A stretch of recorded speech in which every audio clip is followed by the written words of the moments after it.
Romanos 12:4.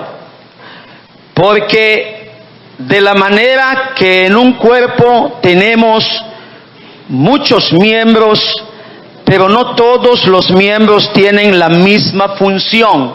Aquí está hablando de los potenciales, los dones que debe tener o entender todo creyente convertido. El verso 5 dice: así nosotros, siendo muchos, somos un cuerpo en Cristo y todos miembros los unos de los otros. Hermanos, un día nosotros formamos parte de la multitud o de los que simpatizaban la iglesia.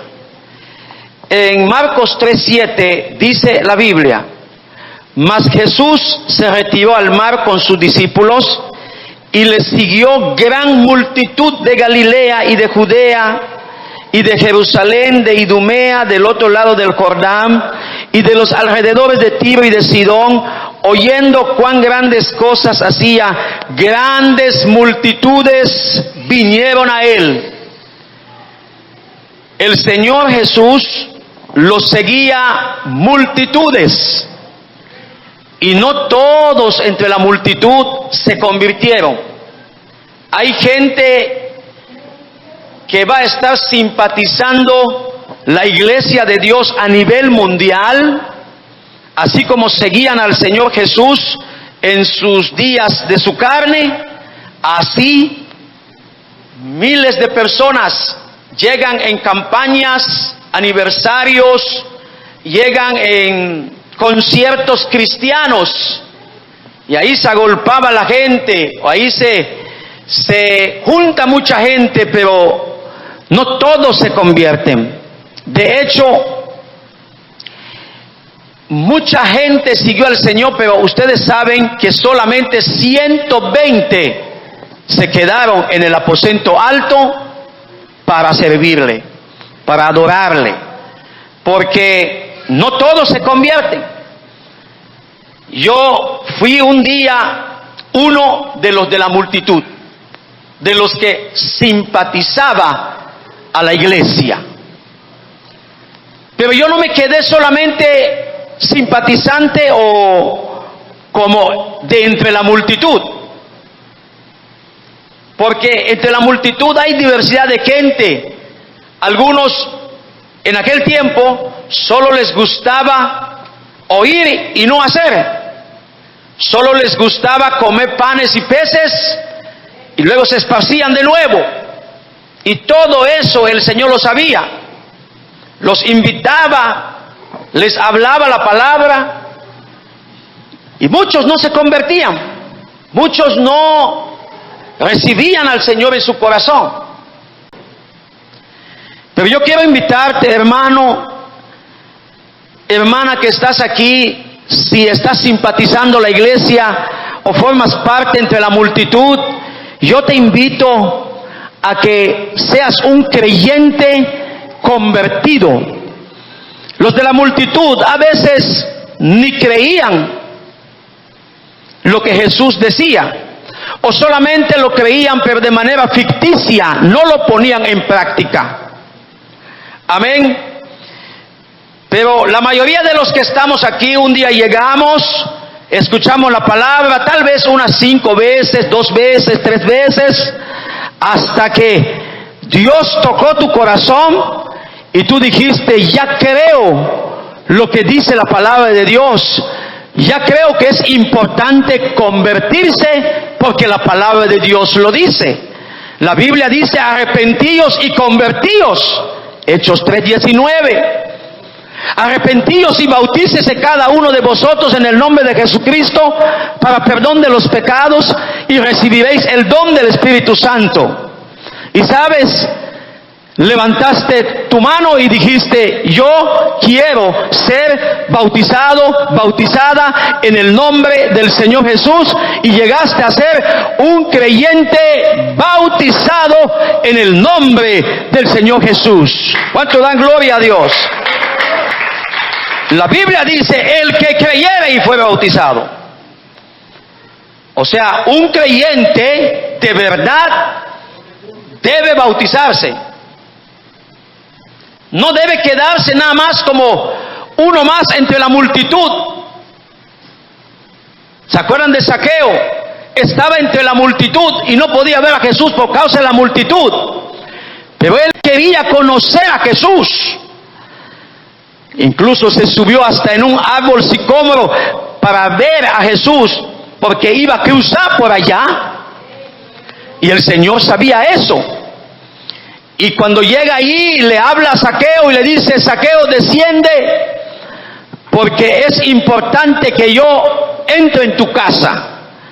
Y descendió a prisa y recibió a Jesús en su casa, pero no solamente en su casa, también en su corazón, porque se convirtió, y toda la gente que él había robado, él le prometió al Señor que se lo devolvería 4 veces lo que él le había robado a la gente. Se convirtió Zaqueo. No solamente estuvo entre la multitud viendo, como muchos hay veces. Hermano, usted tiene que experimentar el nuevo nacimiento. Cuando alguien no ha sido bautizado en el nombre de Jesús, es porque no se ha arrepentido, es porque no ha creído la doctrina de los apóstoles. Pero cuando cree de verdad, no se hace esperar. El poder del Espíritu Santo lo va a tocar, lo va a llenar, lo va a saturar. Su vida va a cambiar. Va a cambiar. ¿Cuánto dan gloria a Dios? Entonces, pero lamentablemente el creyente, el solo creyente, se estanca. Se bautizó, creyó de verdad, claro, creyó, por eso se bautizó. Creyó que hay un cielo, pero también un infierno. Creyó que Jesús es el Salvador. Mire, la Biblia dice en 1 Corintios 1:21, pues ya que en la sabiduría de Dios el mundo no conoció a Dios mediante la sabiduría, pero dice, agradó a Dios salvar a los creyentes por la locura de la predicación. Entonces, el creyente creyó de verdad, creyó el Evangelio, por eso se bautizó. Pero lamentablemente muchos se quedan en ser solamente creyentes. Ahí está, se conforma nada más ser creyente y no hace más nada. Y lo primero que dice, yo ya estoy bautizado, yo ya me bauticé, yo siento a Dios, yo voy cada día al culto. Pero ¿sabe qué es el defecto del solo creyente? Que es tan rápido de desanimarse. El solo creyente, hermano, son miembros sin compromiso pleno. ¿Qué significa compromiso pleno? Totalmente comprometido con Dios. Pero el solo creyente no se compromete en muchas cosas. Solo se comprometió cuando fue bautizado a seguir adelante. Pero la voluntad de Dios es que ese creyente que ha sido bautizado, que ha llegado a la iglesia, dejó de ser simpatizante o uno más entre la multitud y llegó a ser un miembro en la iglesia porque fue bautizado en el nombre del Señor Jesús. Entonces, este creyente debe seguir escalando y debe llegar a ser un discípulo. Los 12 que seguían al Señor Jesús, primero le creyeron al Maestro, le creyeron a Él, fueron bautizados, pero después ellos entendieron que deberían ser seguidores continuos para seguir aprendiendo del Señor. Entonces, un discípulo es aquel aprendiz continuo. Un seguidor continuo, y con lo que vemos en los evangelios, los discípulos eran personas comprometidos. Es más, eran capaces de dejar todo, en el sentido de que no por causa del trabajo, ni por causa de la familia, ni por causa de otra cosa, no van a servir a Jesús, o no van a estar en las enseñanzas o ir con Jesús en las casas. El Señor Jesús estuvo en la casa de la suegra de Pedro, estuvo en la casa de Leví, de Mateo, estuvo en la casa de Marta y María, estuvo en la casa de Zaqueo.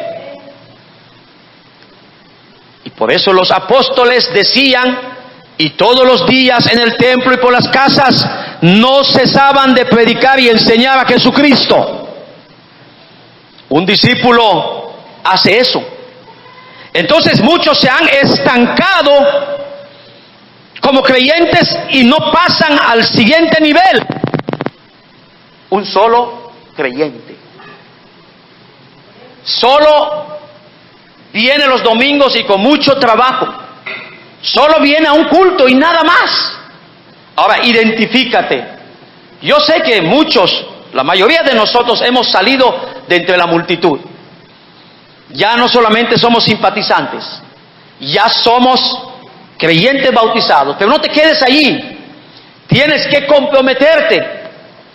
Tienes que ser ejemplo de los creyentes en palabra, en amor, en pureza, en espíritu y fe. Le dijo Pablo a Timoteo, 1 Timoteo 4:12, y en Hechos 16:1 y 2 dice que en Derbe, dice, había un discípulo llamado Timoteo. Era un discípulo. Y dice el verso 2 del capítulo 16 que la gente daba buen testimonio de Timoteo. O sea, una de las características de un discípulo es que es ejemplo para los son solo creyentes. Y es que la gente habla bien de él. Pero los solo creyentes, hermano, no tienen temor. A veces se pelean ahí, porque comenzó bien, creyendo, pero debe terminar siguiendo. Amén. ¿Cuántos dan gloria a Dios?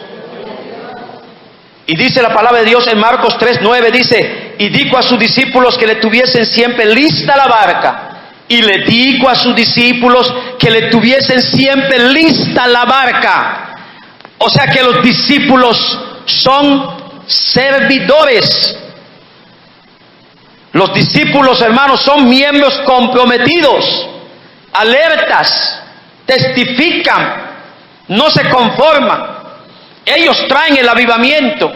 Ellos no esperan que alguien ore por ellos, sino que ellos oran por la gente. Entonces, ¿has llegado a ser un discípulo? ¿O te has quedado solamente en un creyente? Un creyente más del montón. ¿Cuánto potencial hay en la iglesia? Jóvenes con grande potencial.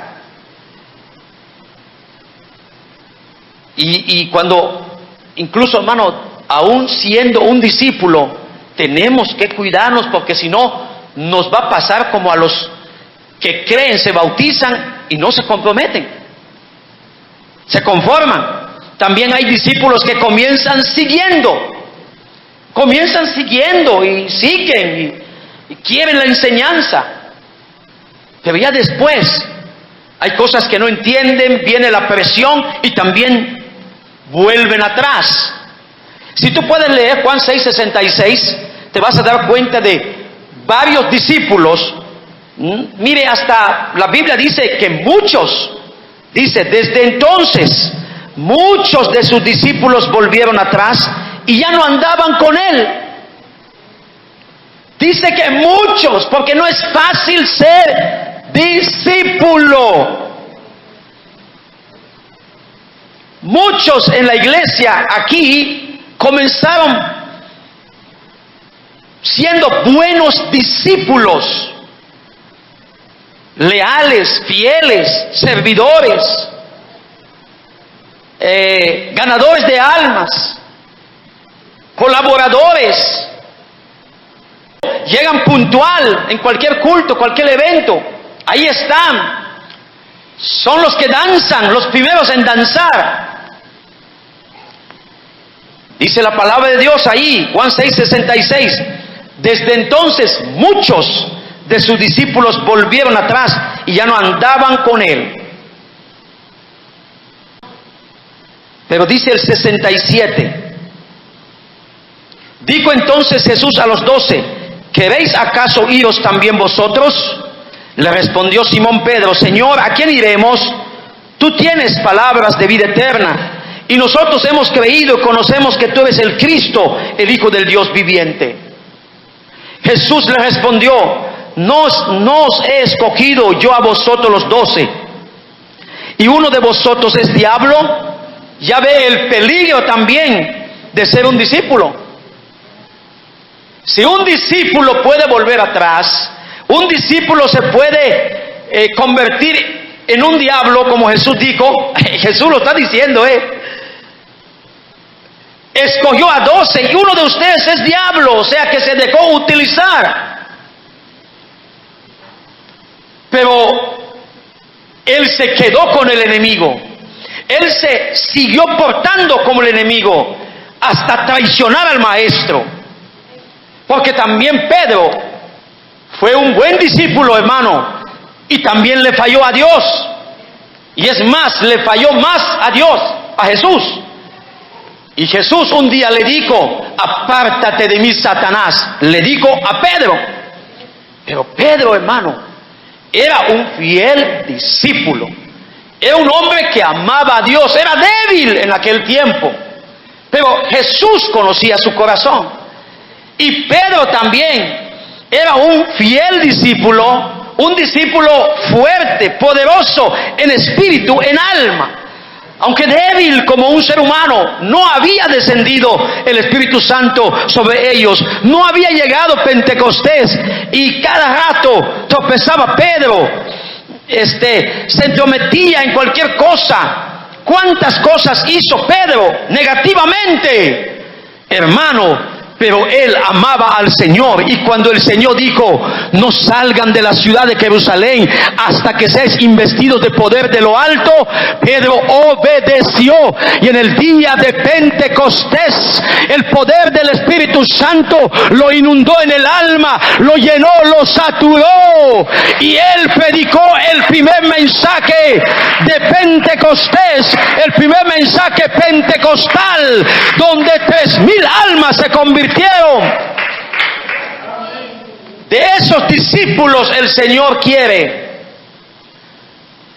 porque los muchos que volvieron atrás, ¿qué no entendieron?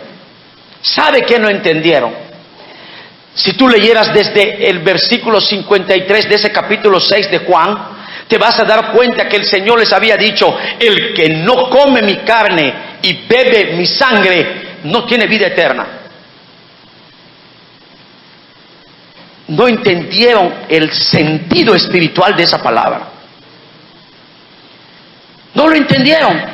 Y Jesús lo que les estaba diciendo realmente es que creyeran en ese sacrificio que iba a hacer. Iba a dar su cuerpo en sacrificio, y luego iba a derramar la sangre para la remisión de los pecados. Es lo que no entendieron. Y es por eso que cuando llegó la hora, Él establece lo que nosotros practicamos hace 15 días, la cena del Señor. Cuando les dijo: este es mi cuerpo que por vosotros es dado, es partido, es molido por nuestros pecados, por nuestras rebeliones. Y luego tomó la copa y dijo: esta es la copa del nuevo pacto de mi sangre que por vosotros es derramada. Ellos no lo entendieron. Y muchos no entienden las enseñanzas del Señor o del pastor, y entonces se desanima, se echa para atrás y deja de ser discípulo. Fíjese, si un discípulo puede volver atrás o puede perderse como Judas, ¿cuánto más un solo creyente? Usted tiene que ser un discípulo fiel, lleno del Espíritu Santo, como los 12, en el nombre de Jesús, porque sí se puede. Voy a repetir esto: un solo creyente lo desanima cualquier cosa, hasta cosas pequeñitas. De verdad, se acuerda de vez en cuando, no evangeliza, no testifica, cruza a las personas a su lado y ni les habla de Jesús. Pero los discípulos hablan de Jesús, los discípulos testifican. Y dice la palabra de Dios, hay muchos pasajes que dice que los discípulos llenos de gozo y llenos del Espíritu Santo. Los discípulos iban en las casas.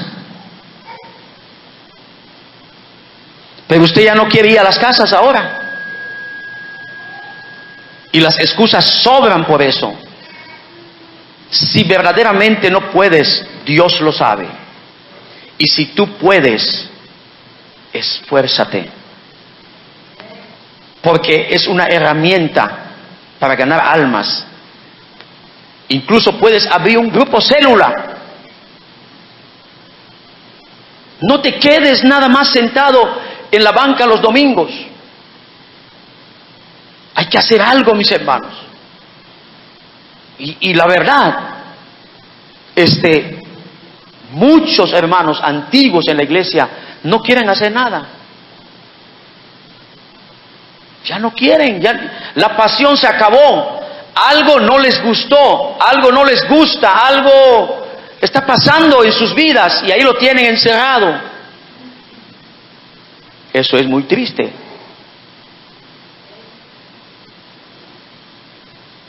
¿Cuántos dan gloria a Dios? Entonces, si nosotros no podemos ser un discípulo, le voy a decir, hermano, no podemos ser un servidor. De los discípulos salieron diáconos. ¿Sabe qué es diácono? Es un servidor. Diácono es un servidor. Pocos son los que sirven a alguien ahí. Entonces, hermano, escale, sea un discípulo. Y no hay excusa para las hermanas, porque Tabita, conocida en la Biblia como Dorcas, capítulo 9 de Hechos, era discípula. Y ya le dije, hay muchas características de discípulos. De hecho, yo tengo escrito un librito entre algunos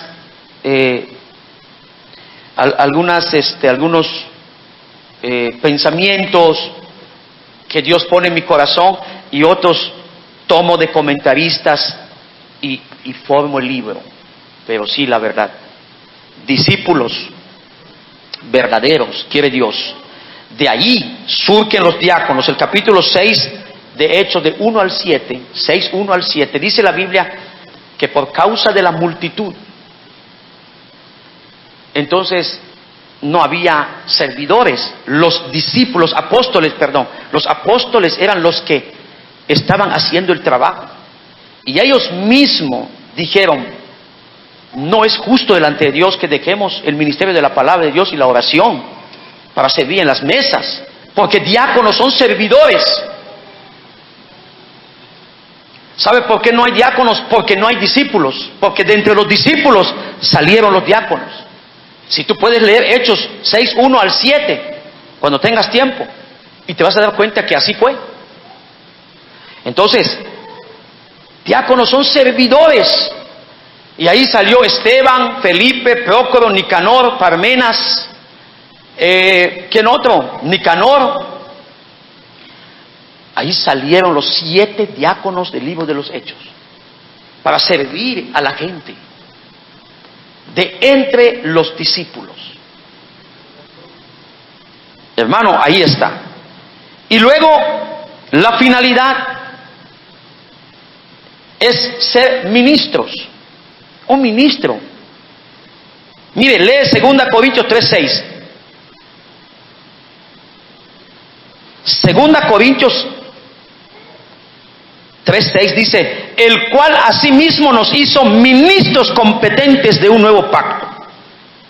No de la letra, sino del Espíritu, porque la letra mata, mas el Espíritu vivifica. Mira esto. Pablo habla en plural, el cual asimismo nos hizo ministros competentes de un nuevo pacto. Ministros. ¿Qué es un ministro, hermano? Un ministro es un líder, es un servidor. Mire, no tienes que tener un cargo en la iglesia, pero tienes que ser un ministro, un servidor. ¿Sabían ustedes que el ministrar se contempla en dos formas? Una administración vertical primero. Eso está en Hechos 13 del 1 al 4. Cuando profetas, maestros, estaban ministrando al Señor. Es lo primero que debemos aprender, a ministrar al Señor, o sea, darle servicio al Señor. Y yo tengo puesto en mi mente, o la manera que lo entiendo, ministrar al Señor es adorarlo, alabarlo y comunión íntima con el Señor Jesús. Vertical, primero Dios, luego la administración horizontal, ministra a otros. Forma la cruz de Cristo. Dios y la administración horizontal. ¿Cuántos dan gloria a Dios? Así que esto es muy importante. El Señor dijo, id y haced discípulos. Él no dijo, vayan y hagan creyentes. No. Los creyentes se ganar almas. Pero discípulos se hace, hermano. Todos los que quieren ser discípulos que se acerquen.